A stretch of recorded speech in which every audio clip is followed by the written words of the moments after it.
Welcome back to my channel. ഇന്ന് അടിപൊളി tasty ആയിട്ടുള്ളൊരു ഡെസേർട്ടിൻ്റെ റെസിപ്പി ആയിട്ടാണ് ഞാൻ വന്നത്.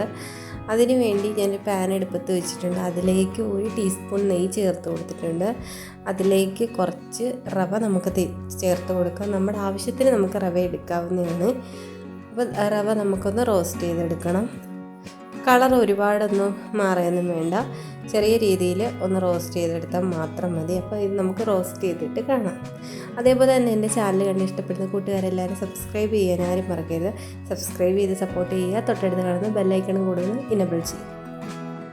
അപ്പോൾ റവ ഇവിടെ നല്ല ഫ്രൈ ആയി വന്നിട്ടുണ്ട്. അപ്പോൾ അന്നേരം ചെറിയ ചുമന്ന കളർ വരും. ആ സമയം തന്നെ നമ്മൾ കുറച്ച് പാൽ ചേർത്ത് കൊടുക്കണേ. കുറച്ച് തീ ഒന്ന് ലോ ഫ്ലെയിമിലിട്ടിട്ട് ഒന്ന് കുറച്ച് ചേർത്ത് കൊടുക്കണം. നമുക്ക് കുറച്ചും കൂടെയൊക്കെ പാല് ചേർത്ത് കൊടുക്കാവുന്നതാണ്. നമ്മൾ എടുക്കുന്ന റവയുടെ അനുസരിച്ച് നമുക്ക് പാല് ചേർക്കാവുന്നതാണ്. നമ്മൾ കുറച്ച് പാലിവിടെ വീണ്ടും ചേർത്ത് കൊടുക്കുന്നുണ്ടായിരുന്നേ. ഞാനിവിടെ ഇതിനാവശ്യമുള്ള പഞ്ചസാര ചേർത്ത് കൊടുക്കുന്നുണ്ട്.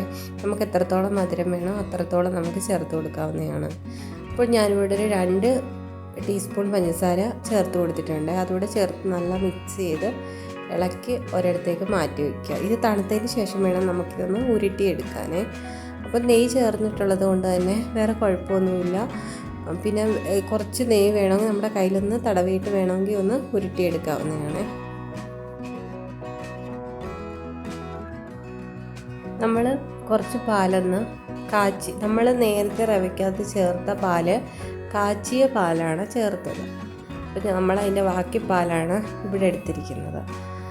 അപ്പോൾ നമ്മളിവിടെ പാല് നല്ല ഒന്ന് ചൂടായി വന്നിട്ടുണ്ട്. നല്ല തിളച്ച പാലാണ്.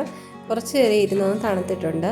അപ്പോൾ അതിലേക്ക് നമുക്ക് ഒരു 2 ടീസ്പൂൺ കോൺഫ്ലവർ കലക്കിയതും കൂടെ ഞാനിവിടെ ചേർത്ത് കൊടുത്തിട്ടുണ്ട്. കോൺഫ്ലവർ ചൂടുള്ള പാലിൽ കലക്കരുത്, പച്ചവെള്ളത്തിൽ കലക്കിയാലും മതി. പിന്നെ ഒരു 3-4 ഏലക്ക ഒന്ന് ജസ്റ്റ് ഒന്ന് ചതച്ചിട്ട് കൊടുത്തിട്ടുണ്ട്. പിന്നെ ആവശ്യത്തിന് നമുക്ക് മധുരത്തോടെ ചേർത്ത് കൊടുക്കാം. കുട്ടികൾക്കൊക്കെ ഇഷ്ടപ്പെടുന്ന വളരെ ടേസ്റ്റി ആയിട്ടുള്ളൊരു ഡെസേർട്ടിൻ്റെ റെസിപ്പി ആയിട്ടാണ് ഞാനിന്ന് വന്നത്. അപ്പോൾ ഇതെല്ലാവരും ട്രൈ ചെയ്ത് നോക്കാൻ മറക്കരുത്. ഇതിന് ഒരുപാട് സാധനങ്ങളൊന്നും വേണ്ട. നമ്മുടെ വീട്ടിലുള്ള ഐറ്റംസ് വെച്ച് തന്നെ നമുക്കിത് തയ്യാറാക്കാവുന്നേ ഉള്ളൂ. അതേപോലെ ഇനി ഇതൊന്ന് കുറുകി വരണേ. അപ്പോൾ ഇതിവിടെ റെഡി ആയിട്ടുണ്ട്. ഇതിലേക്ക് നമ്മൾ നേരത്തെ റവ ഉരുട്ടി വെച്ചിരുന്ന ബോൾസ് നമുക്കിതിലേക്ക് ചേർത്ത് കൊടുക്കാം. ഇതിലേക്ക് ഇട്ട് കൊടുത്ത് ചെറുതായിട്ടത് പൊട്ടിപ്പോകാതെ ചെറുതായിട്ടൊന്ന് ഇളക്കി കൊടുത്താൽ മാത്രം മതി. ഇനി ചെറിയൊരു ഫ്ലെയിമിലിട്ടിട്ട് നമുക്ക് കുറച്ച് നേരം ഒന്ന് തിളപ്പിക്കേണ്ട, ജസ്റ്റ് ഒന്ന് ചൂടാക്കി മാത്രം എടുത്താൽ മതി.